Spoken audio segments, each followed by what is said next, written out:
दरम्यान उद्याच्या निकालाच्या पार्श्वभूमीवर भाजपच्या बीडमधील उमेदवार पंकजा मुंडे यांच्यासोबत बातचीत केली आहे। आमच्या प्रतिनिधींनी ती देखील आपण पाहूयात।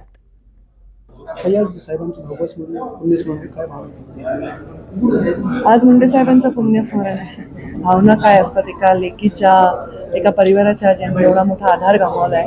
आमच्या भावना मिश्रित आहेत, दुःखाच्या भावना आहेत आणि वेदनेच्याही भावना आहेत, त्याचबरोबर प्रेरणेच्याही भावना आहेत। मुंडे साहेबांच्या विचारांवर आम्ही राहत आहोत, धाडसाने प्रत्येक संघर्षाचा सामना करत आहोत, याचा अभिमान देखील मला आहे। तरी उद्या निकाल आहे लोकसभेचा, उद्या निकाल आहे लोकसभेचा आणि त्या निकालाची मी पण आतुरतेने वाट बघत आहे।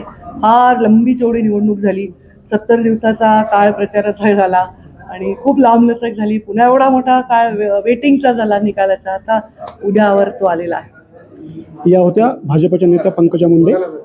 एनडीटी मराठीसाठी स्वानंद पाटील, बीड।